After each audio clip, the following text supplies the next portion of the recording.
right. Good evening, everyone. Thanks for coming out tonight. We are all here tonight for the same purpose, right? We are here to save our labor delivery birthing center here in Leominster. So again, I just want to applaud you all for coming and taking time out of your schedule to be here today.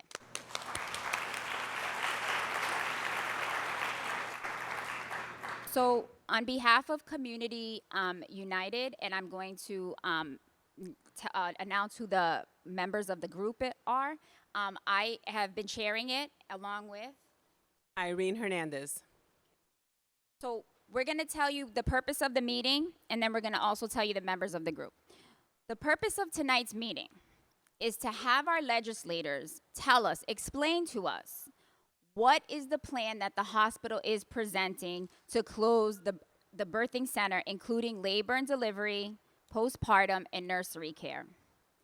It's an opportunity for the community to share their experiences, their thoughts, and their concerns. The hospital never sought out input or feedback from the community before making this decision, and even after the fact, they still have not shared plans with the community at large. So the hope today is that the legislators will hear our stories, hear our feedback, and bring it back to the hospital administrators so that they're aware of where we stand on this decision that they've made. So who is Community United? Community United is a group of community leaders, advocates, residents that all took part in helping to put this meeting together, collect signatures of people opposed to the closing of the birthing center in Leominster. So I want to acknowledge the team members. First and foremost, Nettie Latimer, Executive Director of the Spanish American Center. When I call your name, can you just wave?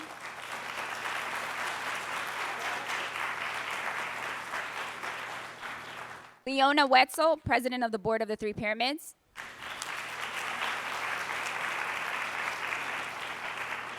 Dolores Thibault Munoz, Deputy Director of New View.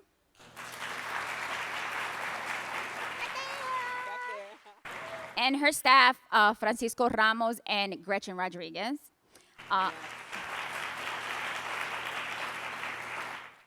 Miggy Velez, President of the Board of Directors for the Spanish American Center. Miriam Jean-Pierre, she here? Susan Buckles.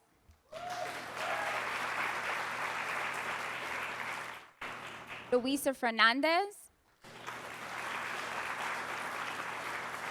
Sally Cragen. Star. Joe Bowen.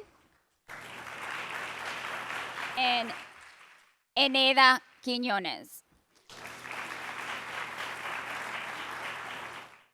Now, we recognize that they're not the only people who've been working in our community, and we want to thank each and every one of you who has gone out and collected signatures, who has gone out and made your voice heard in opposition of the decision that the hospital has made. Oh, area. All right. So I wear a lot of different hats, and I have a lot of different roles in our community. But tonight I'm here in my most important role as a mother. When I heard that UMass planned to close labor and delivery, I thought, how could this be? It must be a mistake. This just cannot happen. I was brought back to February 19th, 2014, when I was 31 and a half weeks pregnant with my son. In the early morning hours on that day, I showed up to the emergency room experiencing pain and discomfort. I was told that I was in labor and that I had to deliver my baby via emergency C-section in Leominster because there was no time to transport me to Worcester. I gave birth to my son in Leominster, held him briefly before he was taken away in an ambulance to the NICU in Worcester. I followed in a separate ambulance shortly thereafter. If labor and delivery was not available on that day, my son and I may not be here today. That's just a fact. So I know I'm not the only person who has experienced this. I know we have a lot of other women in our community who have experienced this. So tonight we want to hear from you. Today we want to hear about your experience. We want to hear about your concerns. So we hope that you'll share freely, again, so that our legislators can take this information back to hospital administrators. Irene's going to say a couple of words now. Thank you. Thank you, and good evening. I am here as a mother, as a grandmother, as a sister, as a friend, as an abuelita, hermana, madre. I am here as a community advocate. I am here because on December 5th, 2017, my daughter was bleeding, and she was 8.5 months pregnant. They had to bring her via ambulance to Leominster Hospital. My daughter had a placenta abruption. My daughter was hemorrhaging. My daughter was hemorrhaging. They had to take her into emergency surgery to save her life and to save my grandson's life. My daughter then needed 3 pints of blood because of how much blood she had lost in this event. So that's why I'm here. I'm here because if Leominster Hospital Labor and Delivery was not here, my daughter and my grandson would not be here. Thank you.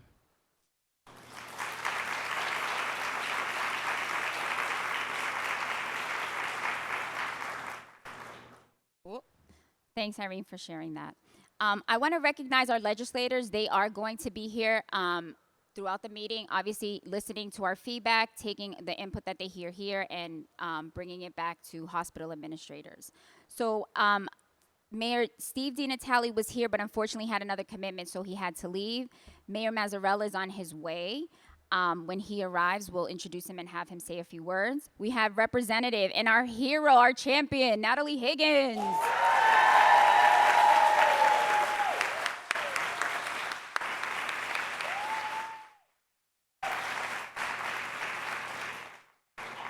And we have another superhero here, Senator John Cronin.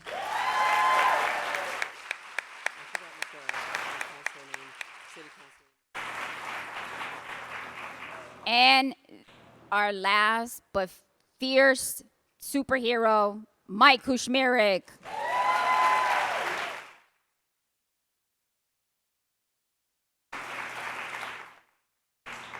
We also have City Council from Fitchburg, Sam Squalia, and the City Council President is also here. I don't know where he's at. I think he might have left, but we wanted to acknowledge and thank you for being here. And I also see Sue Shalafo Zephyr as well, who's a city councilor in Leominster. So we're going to start this evening with words or some comments from Representative Natalie Higgins.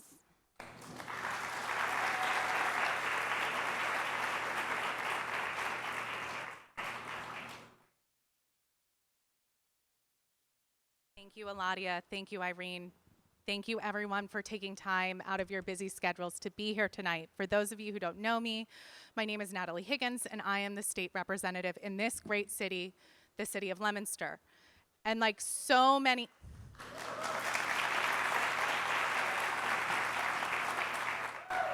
And like so many of you, when we got the news just before Memorial Day weekend from UMass Memorial Healthcare that they intended to close the labor and delivery unit just before Memorial Day weekend, I was in disbelief. I was angry. Angry too.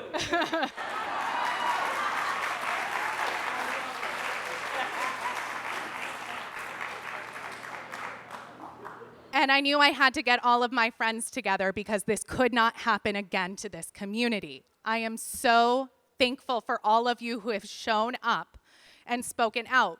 Many of you know we were here 6 years ago when UMass Memorial decided to close essential services, our inpatient pediatric unit, and our cardiac and pulmonary rehab. Never mind additional critical services at Burbank Hospital in Fitchburg and at Clinton Hospital. We have been here before. But I'm with you all to say, not again.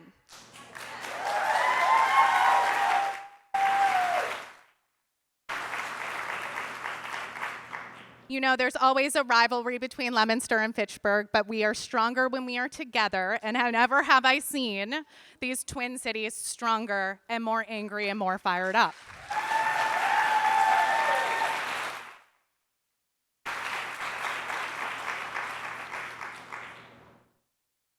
And we need to be all in this together, and we need to believe that we can save this unit. The hospital has been very clear that this is a futile effort, like that we shouldn't be spending our energy trying to protect our community. But I'm standing here with all of my legislative delegation today saying we are fighting. We are turning over every single rock. We are proud to be standing shoulder to shoulder with the Mass Nurses Association. Any nurses, I know the nurses will be speaking throughout tonight, but for the nurses from Leominster Hospital or the surrounding hospitals, can you please stand up and can we please thank you for your service?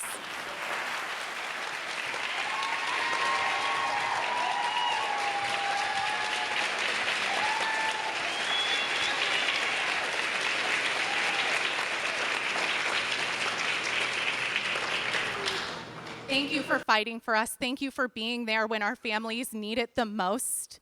For so many of our loved ones, they have gotten incredible care at Leominster Hospital, care that we deserve in our community hospitals in gateway cities like Leominster and Fitchburg. But we have watched UMass Memorial just cut, death by 1,000 cuts, cut away from Leominster, from Fitchburg, from Clinton, and we cannot let this continue. That is why we're showing up today.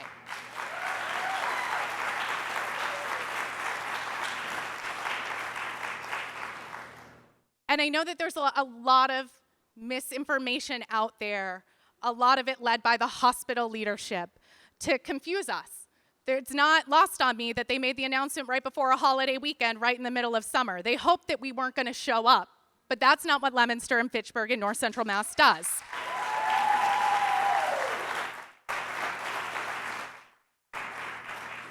So I'm supposed to be setting the agenda of kind of where we are and what tools we have in our tool chest. We are within the 90-day window. Leominster Hospital and UMass Memorial intend to close the birthing center on September 23rd. We have 90 days to save our birthing center, to save our labor and delivery. UMass decided to close this unit. They can decide to keep this unit open.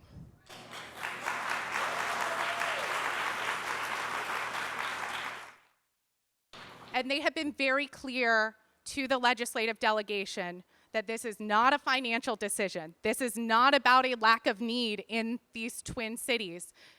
And it's just a staffing challenge. We know that there are workforce challenges all across the Commonwealth, all across healthcare and so many other industries. But that is a solvable problem. That is something that the delegation is happy to help them learn how to meet that challenge and make sure that we can keep these services. The nurses have been doing everything that they possibly can to keep these services here in our community where these hundreds of families need them. And so we have 90 days to challenge the hospital and say, no, we're not going to let you close this unit. We're not going to let you take away these critical services from our community. We're getting ready, and we don't have the date yet, but we think this week we'll know. The Department of Public Health has to hold an essential service hearing. It's going to happen in the middle of July, and we're going to need all of you to show up to the hearing, to tell your stories, to tell the Department of Public Health just how critical these services are for our community and how unacceptable it is that we're asking families to travel to Gardner, to Worcester, to Concord to get birthing care. Leominster Hospital provides birthing services for almost 600 families every single year. We can sustain this. We need this. And it's not a service that the rabbi so aptly said, we cannot have one death on our hands, but that is what the hospital is asking us to do, to look the other way and accept that some folks aren't going to get the care that they need. Some folks are going to show up at a critical moment and have to give birth in an ER without the services they need, be giving birth on the side of the road, trying to get to one of these other communities with a hospital. We cannot do that. We deserve more than that.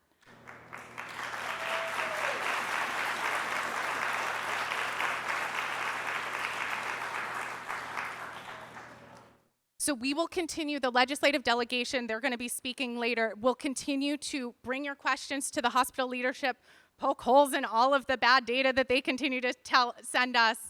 They continue to show us and build their own case of why we need this service in our community. And we're going to continue lifting up your stories.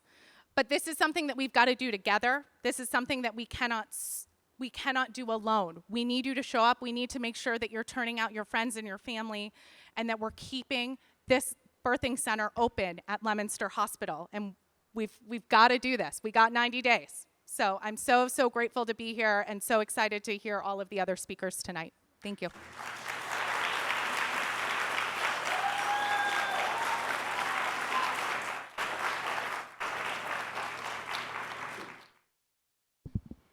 I'm going to read a statement on behalf of Congressman McGovern, who was not able to be here today, but who will be here tomorrow. Yes, thank you, Congressman McGovern. He's another rock star. All right, Congressman McGovern is unable to be here with us this evening again, but he asked that I share a statement on his behalf. I was deeply disappointed when I learned of UMass Memorial's plan to close their labor delivery unit in Leominster. Labor and delivery is an essential service. Having a baby is stressful enough, and having to travel even farther to a hospital is an unnecessary stressor. And this on top of what we already know, that access to reliable and convenient transportation is often a barrier to health care for some of our most vulnerable community members. I look forward to meeting with Dr. Eric Dixon, President and CEO of UMass Memorial Health, and other health administrators to determine whether or not this closure decision is indeed final. I also want to ensure that hospital leaders remain committed to providing high-quality essential services like labor and delivery that are very much needed in Leominster and the surrounding areas. I will continue to work alongside our state and local elected officials with the hope that the hospital will reverse their decision and keep labor and delivery in Leominster. Thank you for being here tonight to make your voices heard.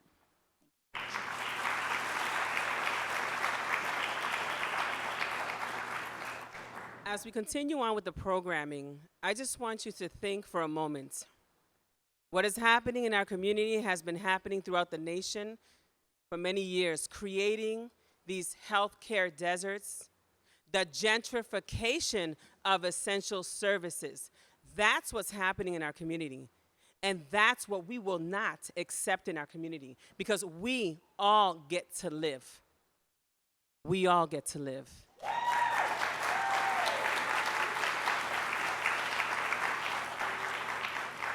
We get to remember that if, we're going to cancel that. But what would be created would be a God committee in deciding who gets to live and who dies. Because the resources that are very little right now in our area will be less. We already know the burden in the emergency room here. We already know what that looks like. Just imagine that. With that, I'm going to bring over some of the warriors that have worked so hard, that have fought so diligently while having a personal life, because we all get to live. With that, we're going to invite up Tara, Corey, and Amy Gagnon, and they are our nurse warriors!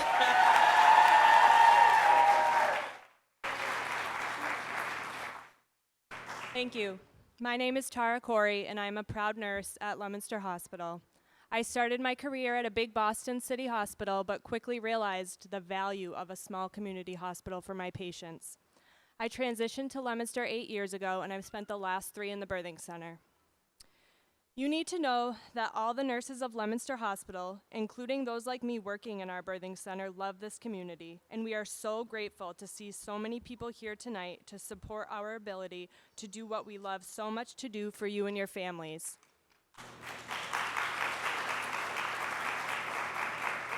This is my community, and Leominster Hospital is my community hospital. My husband and I were both born at Leominster, and it is where I gave birth to both of our children. Leominster Hospital is quite literally, thank you, where my life and my family began.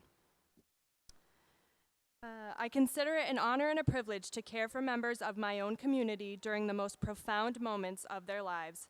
Helping new parents bring their miracle babies into this world and watching those babies take their first breaths is truly one of the greatest joys of my life. Communities should not be left in a lurch with just 4 months' notice of a closure. Expectant mothers should not be left to come up with a new birth plan halfway through their pregnancy.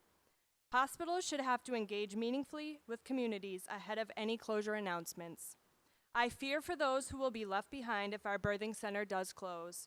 The mothers who won't make it to a hospital and will deliver on the side of the road in their vehicles with no medical personnel present. The mothers who will deliver on the side of Route 2 in an ambulance on a non-sterile gurney. The mothers delivering in a crowded and busy emergency room with overloaded staff who do not specialize in childbirth and neonatal care.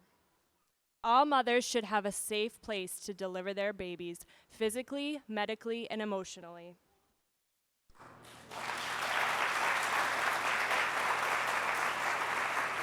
And babies should come into this world under the care of trained personnel and an environment catered to them. Mothers and babies should be able to be cared for at our birthing center. I am both saddened and alarmed that our employer wants to strip this community of this absolutely essential service and the impact this will have on all of you. To us, every life we deliver is a precious gift, and we are outraged to see what UMass Memorial wants to do to you and your families. We will not go down without a fight, and with you all standing with us, my hope is that we can win this fight and continue to provide the care that you expect and deserve from your community hospital.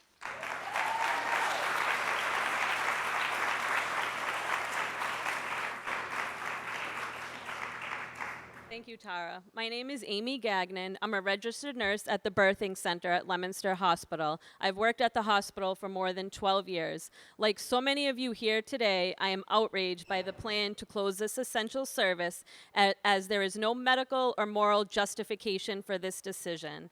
This closure is the latest in a series of closures by major healthcare corporations to drive patients to major urban medical centers as a means of boosting their profits at the expense of the patients served by the community hospitals, particularly those served gateway cities like Leominster and Fitchburg. UMass's rationale for the closing, which they claim is due to a shortage of staff, is a red herring. Any of the problems with staffing at our hospital is by design. And the result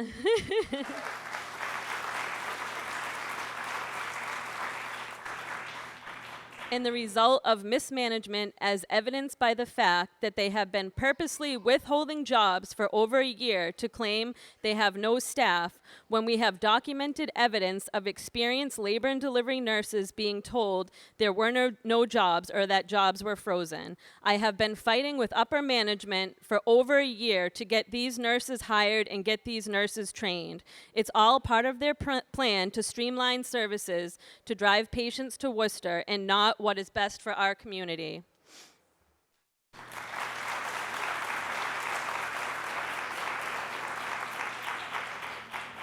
For years, I have been offering the hospital many ideas to improve the service and to recruit staff onto the unit. But at every turn, they have refused to cooperate with us to promote this vitally important program. And adding insult to injury, after announcing the plan to close the service because they lack staff to fill 4 positions on labor and delivery, a week after the announcement of the closing, they hired 12 travel nurses, fully staffing our hospital as they proceeded with the process to close us. So it is clear staffing is not an issue. It is their willingness to pay the cost to operate this service. So as a result, the 500 to 700 mothers that we deliver each year will now be forced to risk their health and their well-being and that of their newborn and child and seek care at birthing centers far from home. These results will be devastating. In fact, recent studies have linked excessive travel time and the lack of timely access to maternity care with a number of negative health outcomes for both mothers and newborns, including increased risk for heart failure for infants, prolonged hospitalization, and increased risk of infant and maternal mortality.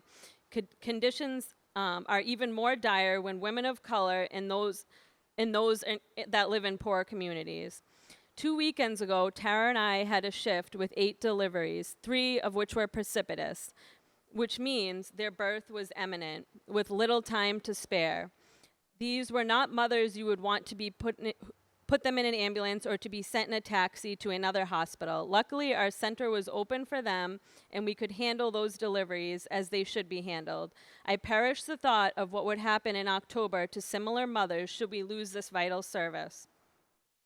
Finally, the other option, if the center closes, is for those mothers to deliver in the emergency room. While our emergency staff is very capable and very talented, they lack the support, resources, and experience to provide the level of care our mothers should expect. More importantly, an emergency room with all the noise, turmoil, and commotion is no place to bring a new life into this world. So we are here today to thank you for your support and urge you to raise your voice and to help us save this service. This is your community, and you deserve to keep this service for your future and the future of your loved ones.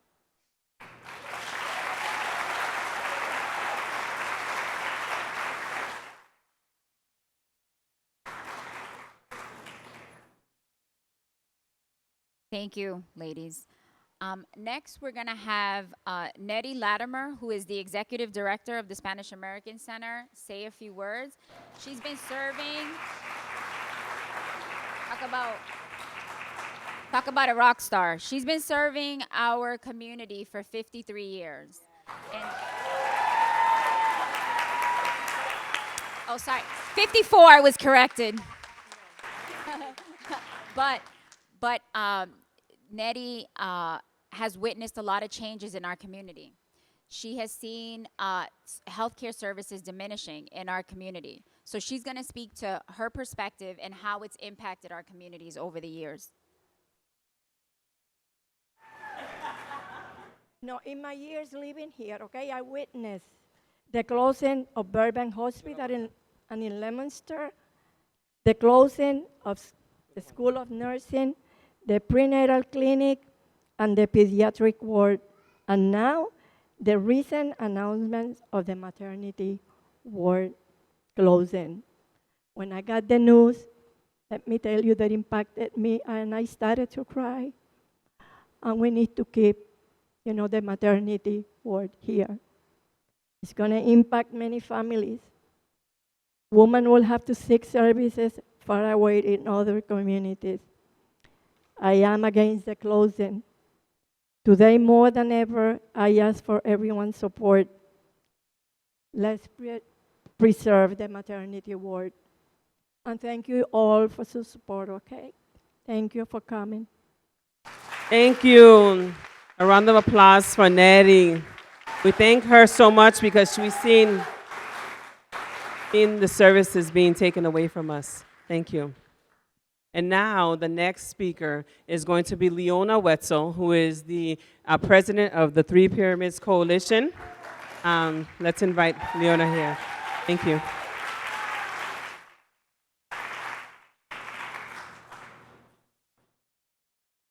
Thank you, Irene. Thank you, Eladia, and thank you, everyone, for this opportunity to say a few words here tonight. Thank you, everyone, for coming out. So, as Irene said, I'm Leona Wetzel. I'm a mother, and I'm a grandmother. And I'd like to take just a moment to share a few statistics on maternal mortality rates as it relates to Black women and Black indigenous people of color and how it affects us. We are suffering, and we are dying. This decision will affect all of us, all women.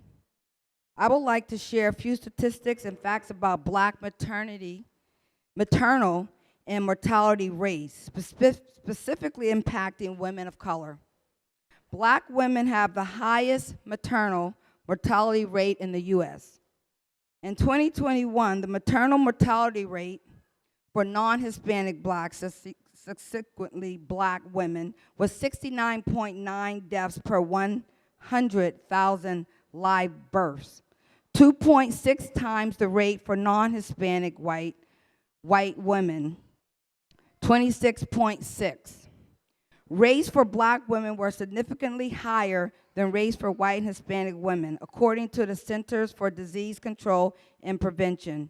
This report was May 23, 2023.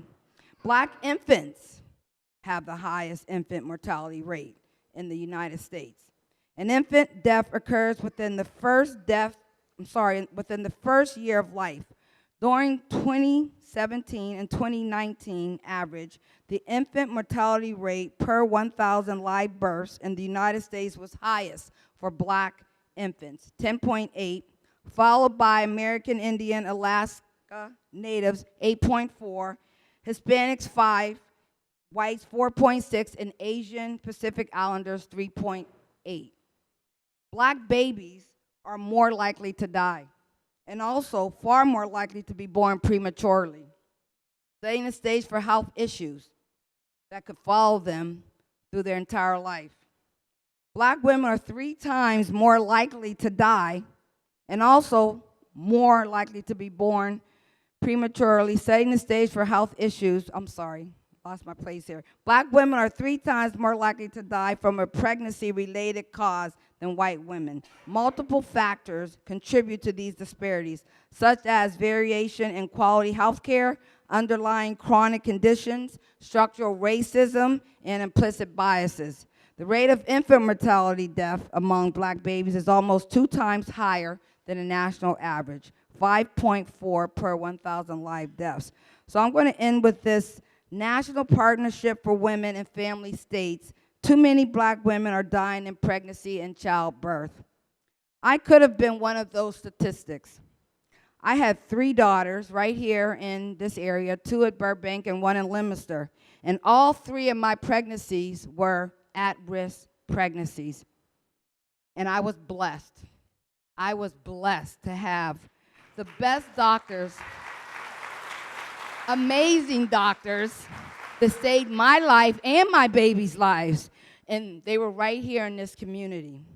So with that being said, we're hoping that this decision can be reconsidered, taking a deeper look at the impact this decision will have on our communities, all of us, all of our women and our women of color, who will be most impacted based on these statistics.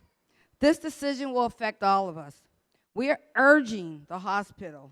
I can't say it enough because I got a grandbaby. I got more coming too. But we are urging the hospital to rescind their plan and to preserve this vital service, because we're talking about lives. We're talking about saving lives. And I just thank you for the opportunity to share tonight. Thank you, Leona.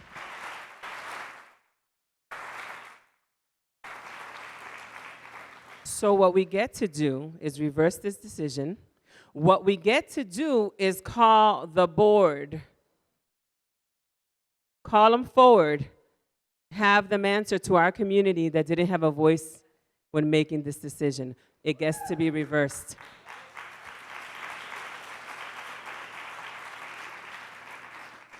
And now we're going to invite Ms. Terry Tirado. She is a domestic violence advocate at the Spanish American Center. Terry?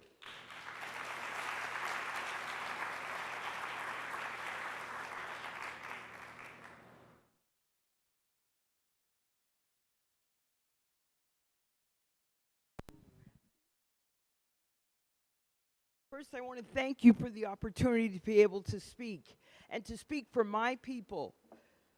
Not only am I a domestic violence advocate, I'm a woman in recovery with 27 years off of heroin.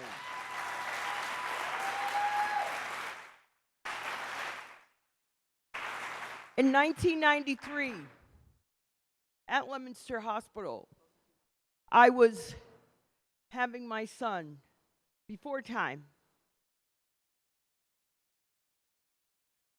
I wasn't looked at that nicely. I was in active addiction. And it's hard for me to say this, but I came from a very, very strict Adventist home, and here I was, a heroin addict in Leominster Hospital, and I wasn't looked at so pleasantly. But they treated me.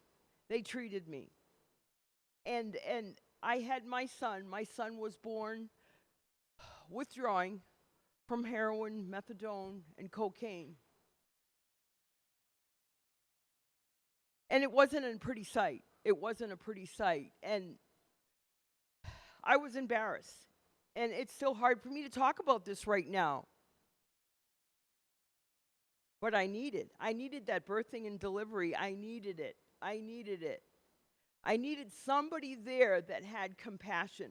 And I wish I could tell you that everyone had compassion with me and everyone was okay with what I was doing in my pregnancy, but no. But there was that one nurse that treated me so good that if my son was a girl, I was going to name him after her. But he was a boy. And it's just so important with the women in recovery because now with the methadone and the Suboxone, 23 miles before you get your treatment, it doesn't work like that with us. It doesn't work like that. We need treatment on the spot. We need to get taken care of right then and there.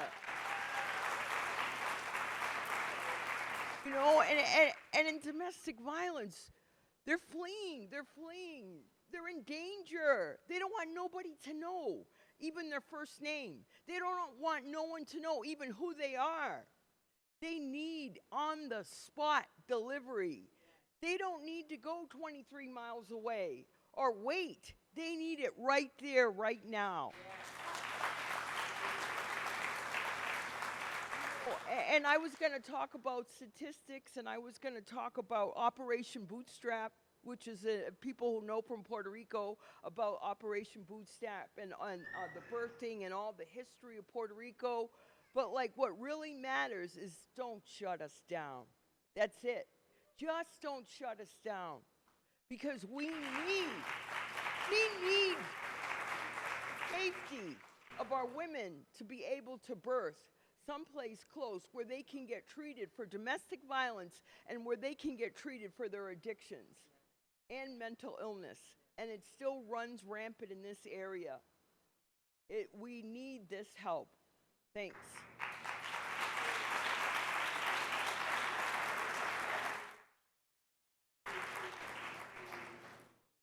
Thank you for sharing that personal story, Terry. I know that is not always easy. Thank you. But as she mentioned, we do have amazing nurses and doctors in our community. They take care of our baby. They take care of our children. They take care of us. And we're going to hear from one this evening who's also going to speak to the impact that it's going to present for pediatricians in the area. So with that being said, I'd like to bring up Dr. Fernando Catalina.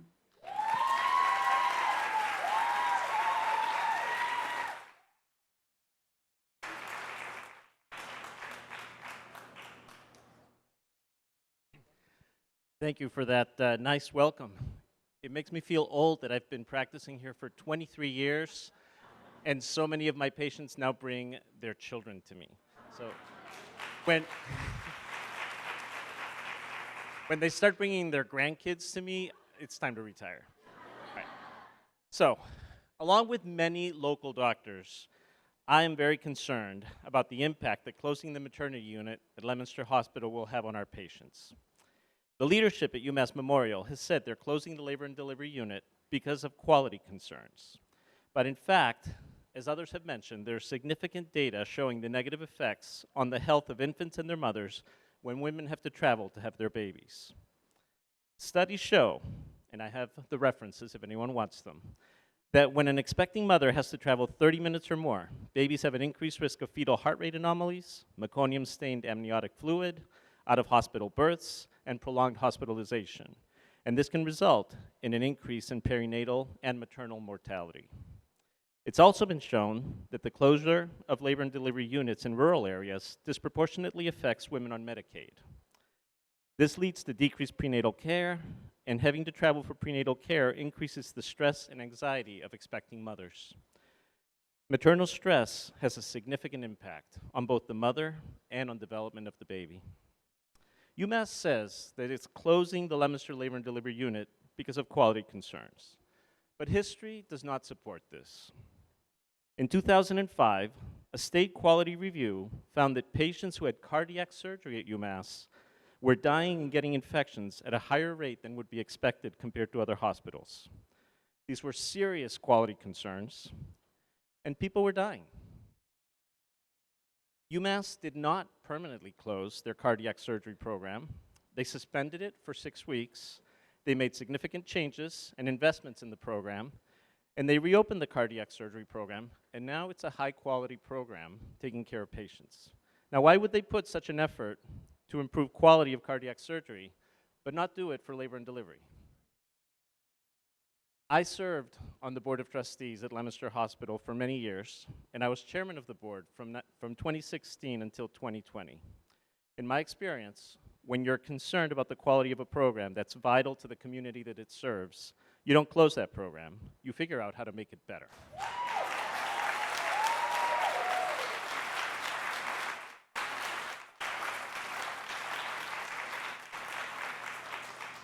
While on the hospital board, I was told that labor and delivery department at the hospital loses money every year. But I was also told that it's a critical service to our community and that we had no plans to close it. I'm not on the board anymore.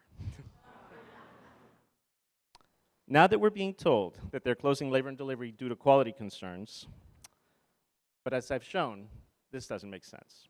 Closure of labor and delivery is yet another step in cutting back the services offered to North Worcester County, as mentioned by others here today.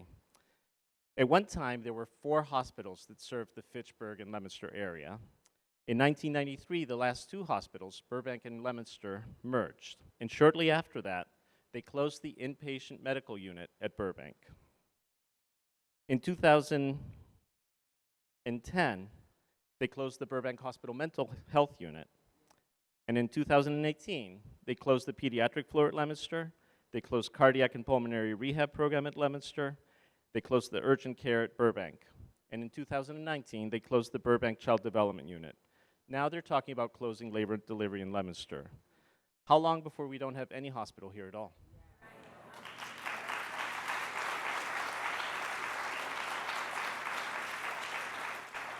Thank you all for your attention. Thank you so much, Dr. Fernando Cadalida. Thank you. Thank you. And now we're going to invite the next doctor up here, Dr. Peter McConnery.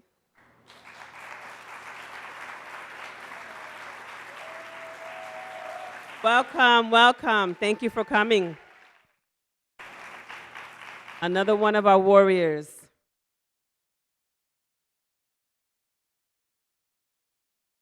Thank you very much.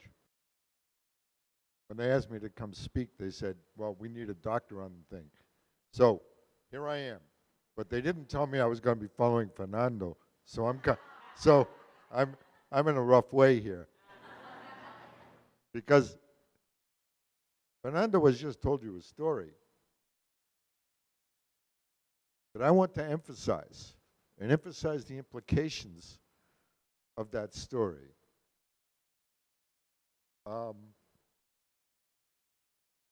My wife was a nurse midwife, and we came to Fitchburg primarily because there was an out-of-hospital birthing center. Anybody here know where the cottage is, right? And that was a pretty amazing place. Hands-on, low intervention, wonderful, wonderful care for mothers, families, and babies.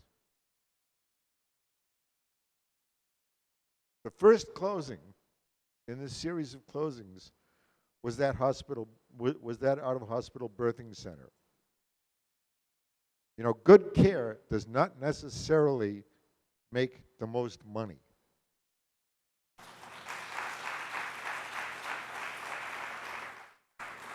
And when the benefits to the community are weighed against the money, there has to be some compromise, except in the circumstance where there are tyrants making the decisions and not taking into any consideration what the quality of care is beyond the kind of things they can measure. There are things they can't measure. Now, we've just heard from both of these ladies about outcomes that would have been conceivably very different and very bad in both their stories. We all know stories of people who have barely reached the hospital or have not reached the hospital. And We don't want to be hearing bad stories. We don't want to be hearing disastrous stories. We want to be hearing about excellent quality care in our local community. So the first closing was at the birthing center. And then they said, oh, well, we're going to merge these two hospitals. But we would never close any services at Burbank. What was the first thing that they closed at Burbank Hospital? Labor and delivery. The very first thing. Because labor and delivery is an essential service.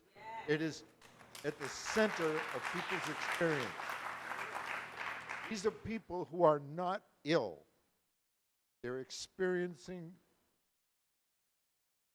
giving birth to their children and bringing home happy mothers and babies, husbands. So the first thing was they closed labor and delivery. Well, you can't have labor and delivery. You can't have a nursery without labor and delivery, so that had to go. So then you had to close the pediatric inpatient service at Burbank, because that had to go because then you didn't have enough demand for inpatient. So you lost the whole block. What's there now? A great big building with a cancer center. No access. When they said, you know, we wouldn't do that, right? So, Representative Higgins reminded me about death by 1,000 cuts. This is one more cut. You know, I worked here for 38 years. I retired a few years ago. I saw a lot of cuts happen. They were not good things for this community. If you're going to have, as Representative Higgins said, death by 1,000 cuts, what you want to avoid is the death. But you stop the 1,000 cuts before it gets to 1,000. Now, where are we now? Are we at 400 cuts? Are we at 600 cuts? Are we at 900 cuts? Wherever it is, it's time to stop the cuts. Thank you. Thank you, Dr. McConnery. Thank you so much. Thank you. And now we're going to invite a few families that are expecting. We get to hear from them, yes? Gretchen Rodriguez and Natasha Peralta, please come up here. And Jordan. Come on up, Jordan. Jordan's really expecting like now. So Jordan just came to our meeting from the emergency room. So she heard we were having this meeting, so she came to join us. So you're going to hear her story right now. She's a prime example, right? Here we go.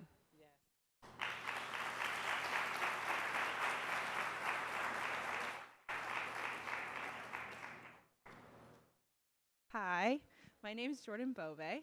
This is, you can hear me now? All right, cool. I've never had that problem. I'm really loud. This is my first baby. I'm 25. So yesterday, I guess I started like early labor. That's a thing. And I was having like extreme back pain, and then they told me I'm supposed to deliver at St. Vincent's. And I'm like, how is someone supposed to like make it there? I was like, I'm really nervous. I don't know.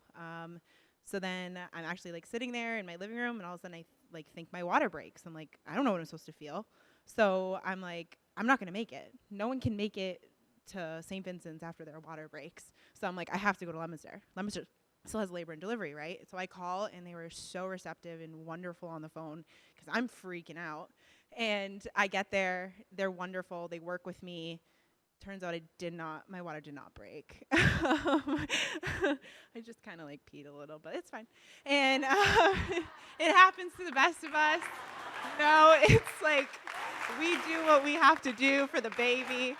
So, but my experience there was absolutely wonderful. But the fear I had in that moment of like, I have to go all the way to Worcester. I don't know how to, I'm counting these contractions. I don't know if I'm too close, am I too late? Am I not too late? And the fact that there was a birthing center right up the street from me, literally 2 minutes, the reassurance that gave me and the comfort that gave me, especially as a first-time mom, was amazing. The fact that that could possibly go away, I'm terrified now. I'm actually terrified. I'm nervous. I have anxiety. What if something goes wrong with like my baby one night and I can't get there, or I have another kid and there's nothing near me? The fact of maybe delivering in an emergency room terrifies me.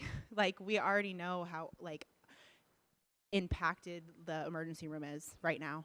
Imagine going in there as like a first-time mom, a second-time mom, just a mother in general, and I think I'm in labor. I don't know what's going on, or you're bleeding, and everybody looks at you like, okay, and like you don't get a labor and delivery doctor, a nurse, like you don't get that. You get emergency room, which they see everything every day, but not births. You know what I mean? Like, what if something goes wrong? So I think this is something that needs to stay. I grew up here. I was born at Leominster. I have 2 step kids that were born at Leominster. Like, the experiences have been amazing, and you shut this down, like, where are we gonna go? What are we gonna do? Like, we're in the like scariest times of our lives. That's a problem for me. Here you go.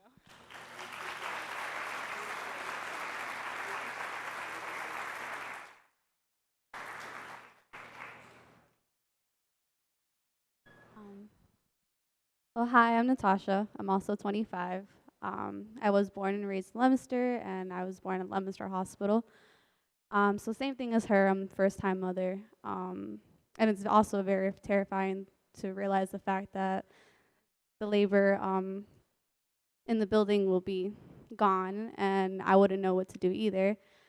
Me and my fiance, we share transportation, so he mainly has like the car for, for work and stuff. So what happens if I'm at home getting prepared for labor and my water breaks and stuff, and I don't have the transportation to get there, or I would have to wait for him to come home 22 minutes away just for me to find the transportation that I need to get to all the way to Worcester or Boston or per se Gardner.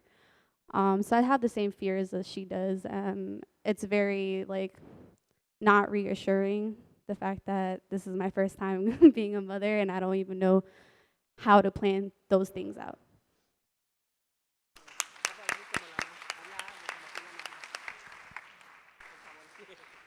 Good afternoon, community. My name is Gretchen, Natasha's mother. As a mother, I'm going to start the story. I have 4 children from Leominster Hospital. God bless the Leominster Hospital for the preference for especially her. Very precious, very, I forgot the name. Very lucky that I have Leominster Hospital. I have them because I know my daughter would be here right now. I was in risk. My second birth, I live in Leominster. They did excellent job. My third birth, excellent job at Leominster Hospital. My fourth birth, it was hard. Thank you to Leominster Maternity, did the best thing for me. It's hard for me to say the story, but God bless my baby boys here because them. They did excellent job to have my baby alive. They helped me out to bring it to Worcester, but they survived me and my child because we were very in risk, the situation that we passed through. But he's here, he's already 7. He didn't come because he have a game today, but I want him to be here so you can see my big boy, beautiful boy. And thank you so much, maternity, to do what you guys do. Please, community, please, your mass memorial, don't close the maternity. We need maternity here in Leominster for these women that been having baby today. We need to support this.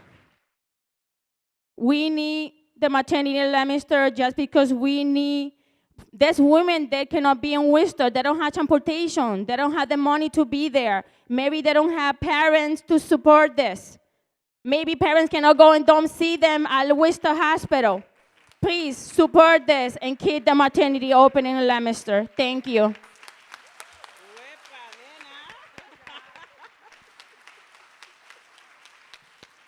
And when we're thinking about transporting people from Leominster to Worcester, we have the fire department that's already burdened, the ambulances that many times right now there aren't any available.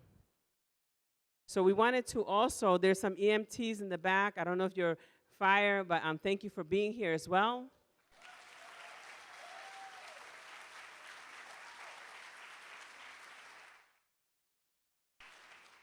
And then the other part is, the hospital says there's money for this, but guess what? It's going to come back to us as the taxpayers with PT1 that already has lots of issues and scarcity. Essential services.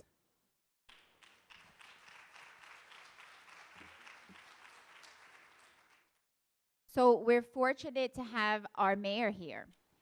Mayor Mazzella has joined us and is going to say some words.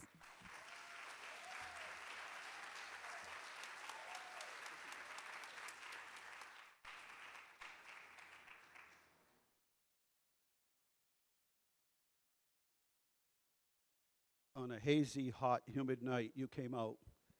And now I understand what my mother says when she reminds me how hot and humid it was in August when I was born at Leominster Hospital.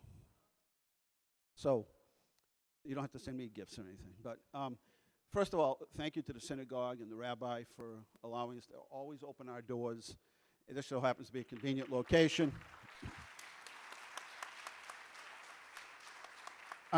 Unfortunately, the hospital thought it would be a good PR move today if they would shut off the lower parking lot that nobody really ever uses and put some security guards out there so that you would have to park in the street.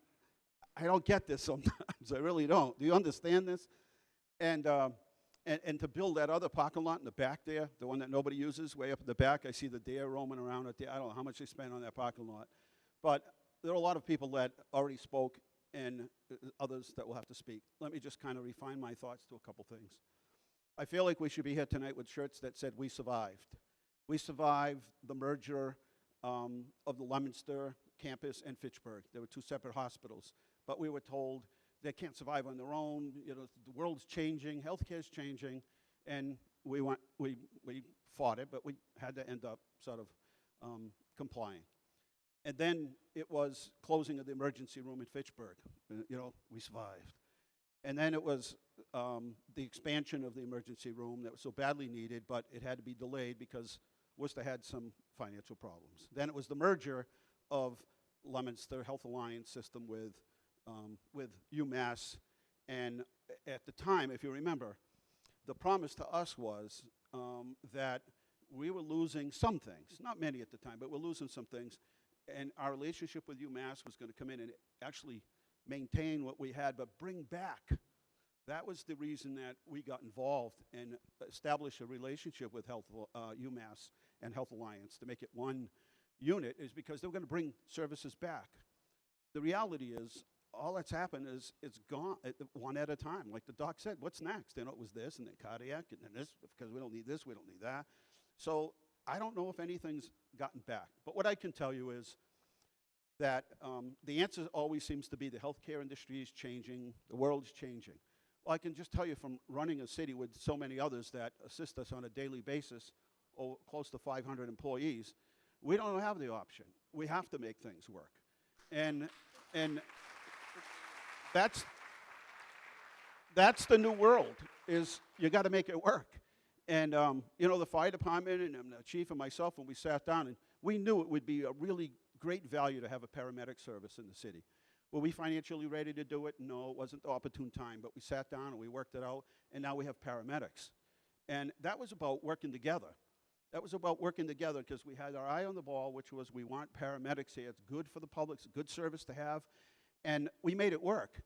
And there just seems to be an attitude of, well, you know what? We tried. I don't know what tried means, a banner out front, or I'm not sure what it means. And it doesn't work anymore, and healthcare industries change. I don't know. Everybody that's here has some function in the world today, or our community, where life has changed. But you had to make it work, didn't you? And that's our avenue is we need to hold them accountable. We need to make them sit down with us and make this work. And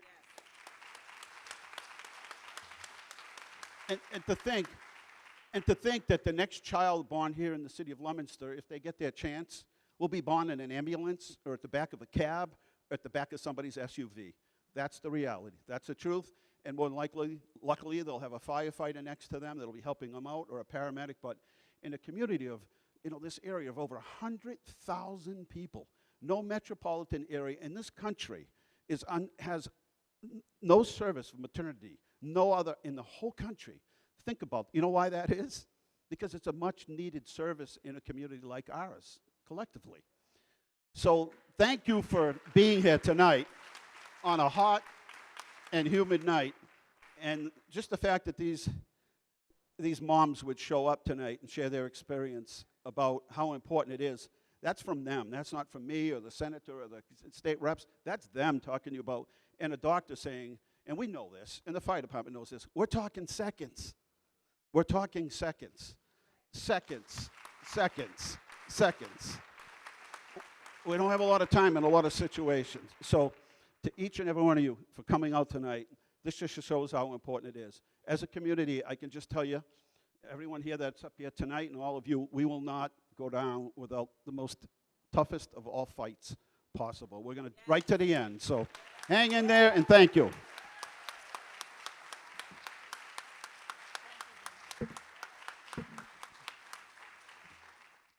Thank you, Mayor Mazzarella. And he's right. Our community, we can't just sit back and allow them to just implement this plan. And what I keep hearing in the community, and I've heard over and over people say, what is the point? They've already made their decision. Well, guess what? We don't get to just sit back and lie back and just allow that to happen. We are a community, and we get to respond. And we get to have our voices heard. And we get to demand that they come back and reverse the decision. At least listen to us. They haven't listened to us yet. So, yes, we will continue to be in this fight. With that being said, we also have a bunch of champions here, our legislators, right, who have been, since day one, fighting the way, trying to get them to reverse this, again, since day one. They are our champions. So I'm going to introduce first Senator John Cronin. And he's going to be joined by Representative Mike Kushmerik and Representative Meg Kilcoyne.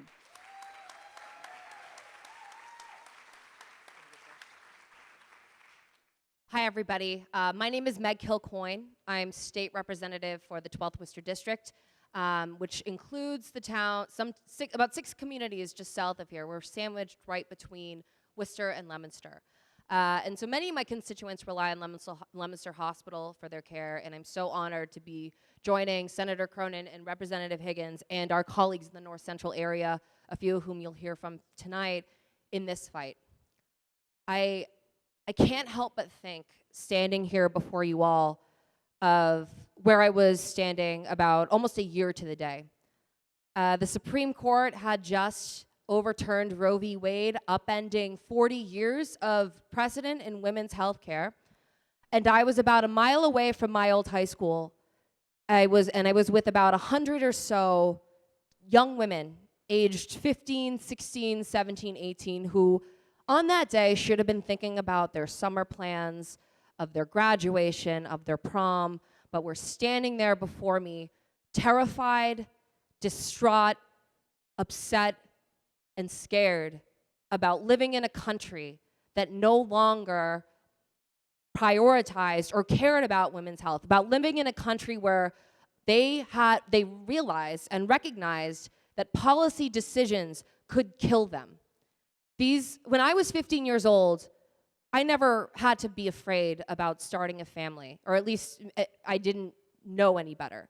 But these young women understood what was at stake, and they stood before me and said, at that age, that they were afraid to have a baby because they were afraid that a decision was going to be made that would lead them to die, that they would rather never even try to have children in the country that they live in if it meant risking their own lives. And these girls were crying.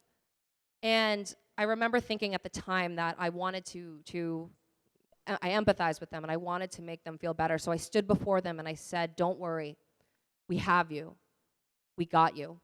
We're going to protect women's health in Massachusetts. And to the Commonwealth's credit, we did. We acted swiftly to codify protections in state law. We acted swiftly to make sure women coming to the state to receive care would be protected from other actions of other states. And I felt good about that then. But what I didn't know at that time is that a year later, I would be here and I would be faced with the prospect of the fact that in our own backyard, we are faced with a decision that could render women's health in central Massachusetts at risk. I'm in my 30s right now. I will be making a decision at some point to start a family.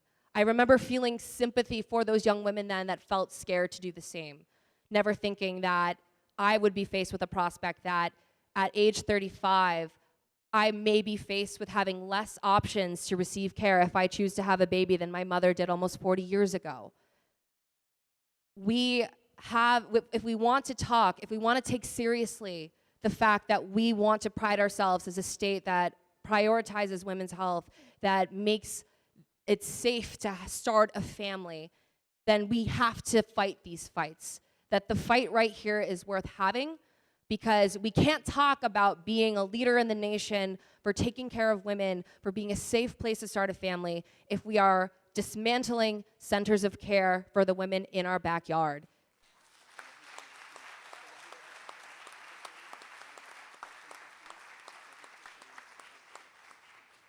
I'm so grateful to be with you all in this effort and in this fight, and there's a few more other people that you want to hear from as well. But thank you all for being here, and we will do everything we can and to stop this from happening, because we want Central Massachusetts to be a great place to live. We want everybody who wants to be able to start a family, and we want that to be safe, and everybody deserves access to that care. So thank you all very much.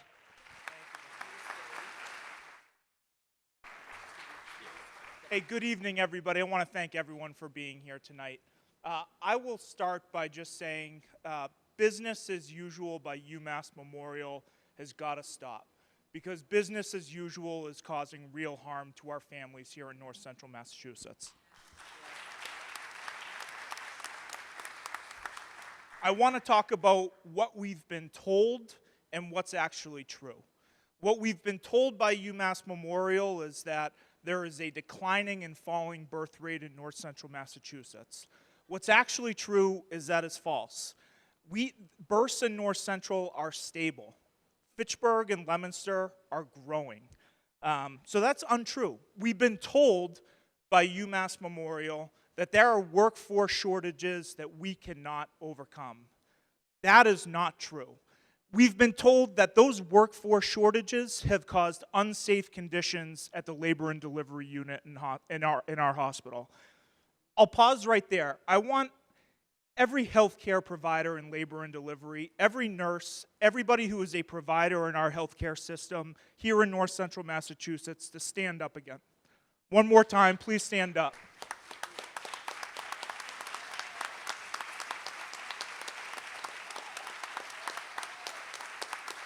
We know what's actually true is that the healthcare services that all the people that just stood up have provided our community for decades is outstanding, and it is excellent. And we know that's true because we listened to the stories that we heard in this room. We listened about Irene's family. We heard Aladia's story.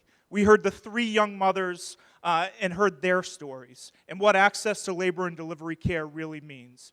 So what's actually true is we have an essential service that delivers exceptional care, and it is being taken from 2 gateway cities where we should be fighting tooth and nail to add more essential services to.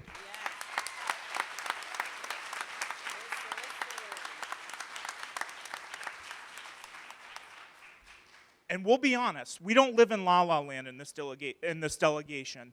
Healthcare is complicated. Healthcare is really complicated. How to pay for it, how to offer it, how to train the workforce for it, all of those are complicated issues. But let's be very clear about what is simple. And what is simple is what needs to happen to save the labor and delivery unit at Leominster Hospital. That is really simple, because one thing needs to happen. Dr. Dixon, who's the CEO of the UMass Memorial System, who I'm sure is a good man and has a hard job and has helped thousands of patients in our community over his long career, Dr. Dixon needs to come to this delegation. He needs to talk to Mayor Mazzella. He needs to speak to Mayor Natalie, and he needs to tell us what he needs in resources, in staffing, and money. What does he need to keep the labor and delivery unit open?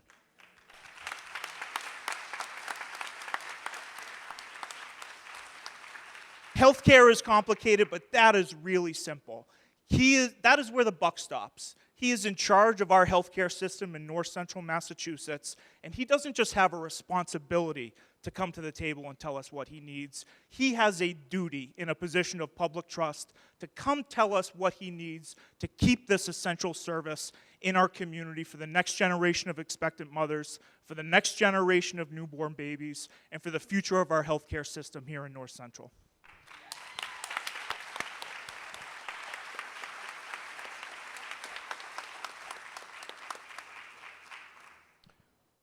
Hi, everyone. I'm Mike Kushmerek. I'm the state representative for Fitchburg and Lunenburg.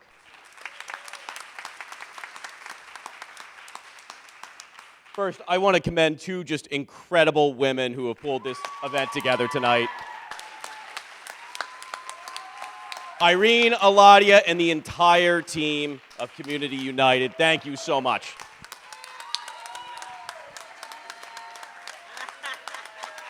You don't like the praise, but you deserve it.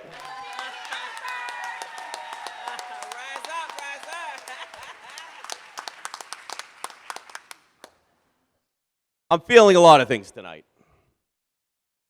I'm feeling a sense of hope and of unity in our community.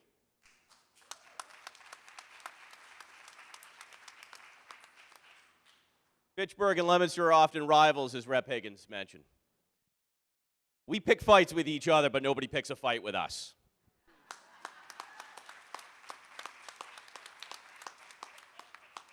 Never before has the North Central community been more unified than it is in this moment. From federal legislators in Congress to the 10 senators and representatives of the North Central Massachusetts delegation, and all of our municipal leaders across Fitchburg, Leominster, and all of the surrounding towns and communities, everybody is in alignment on this one. That doesn't happen often.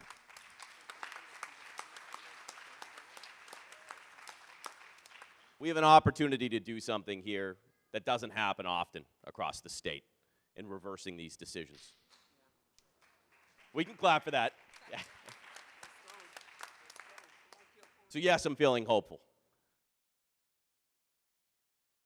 I have a 14-month-old son. And Gabriel has brought more joy and hope to my life than I've ever imagined. And I think every parent knows that feeling, right? Didn't know what I was talking about 15 months ago, but now I know. And I'm really sad to think that a decision is being made right across the street and in Worcester that will impact my son's ability to have that same joy in his community when he's an adult.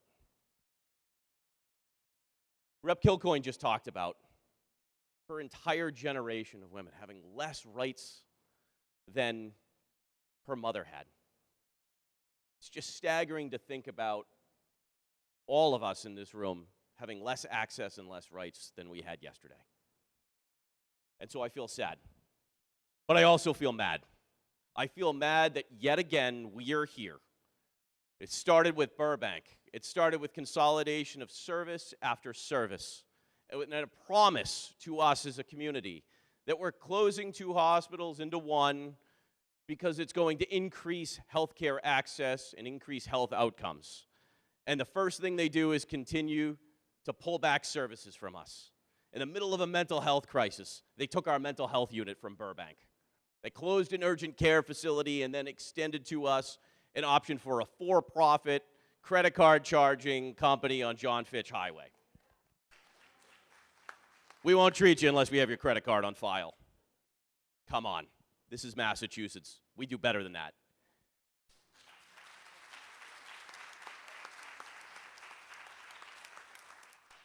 I'm mad that an executive making nearly 7 figures in Worcester is making a decision about what's in our best interest as a community.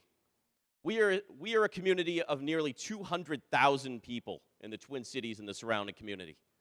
And we're going to be losing our access. We should be mad about that.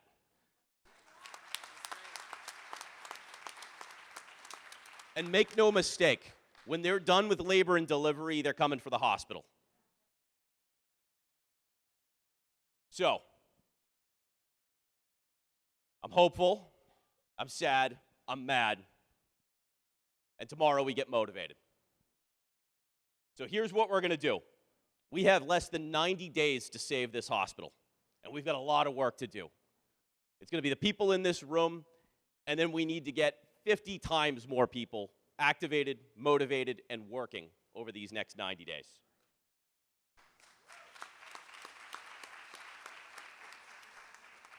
Tomorrow, your legislative delegation, municipal leaders, and Representative Jim McGovern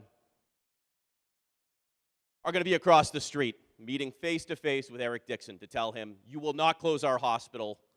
We will not stand for it. This is our community. This is our hospital. And these are our lives being born in Leominster.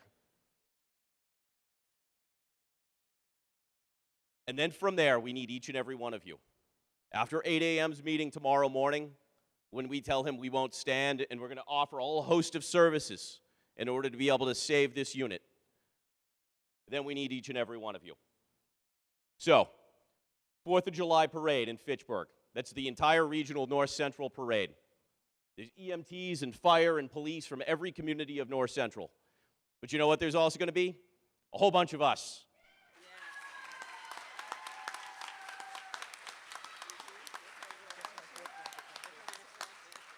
So we want you to join us. 4th of July, 8 o'clock, we're lining up by the 99 in Fitchburg. And we're going to tell 10,000 people that we're not going to stand for this on the 4th of July.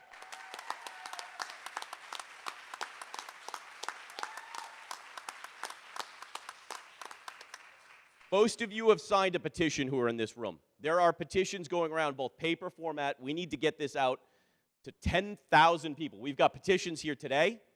We've got a QR code right here. Senator Cronin, Rep. Kilcoyne, Rep. Higgins, myself, we each have something posted, and we'll post it again in the next 2 days on our Facebook pages and in our social media. Please make sure, whether you sign it online or in paper, we need to deliver 10,000 signatures to the desk of Eric Dixon to let him know. And then on July 10th, mark your calendars here, 6 p.m., we're going to have a stroller rally in downtown Leominster.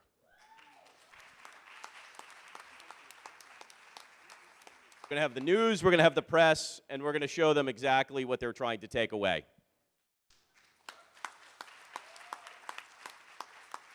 You don't need to have a stroller or a child. If you do, bring both. If you don't have either, we're going to have signs for you. We'll have a whole lot of signs to make sure that we're a united community standing against UMass and their decision. And then lastly, this is the most important. This sounds boring. It sounds like bureaucracy, and it is. It's both. But this is the moment where the people that really get to make a decision, the Department of Public Health, will make a decision and a final ruling on whether or not they can let this stand. We need each and every one of you to turn out. We need you to bring 10 people each. We need to pack the DoubleTree in Leominster on Monday, July 24th at 6 p.m. Monday, July 24th, 6 p.m., and we're going to make the folks from DPH be there until midnight. They're going to hear from each and every one of our members of the community about the impact that this will have on our community, on our lives, and on our hospital. We need each and every one of you to be there.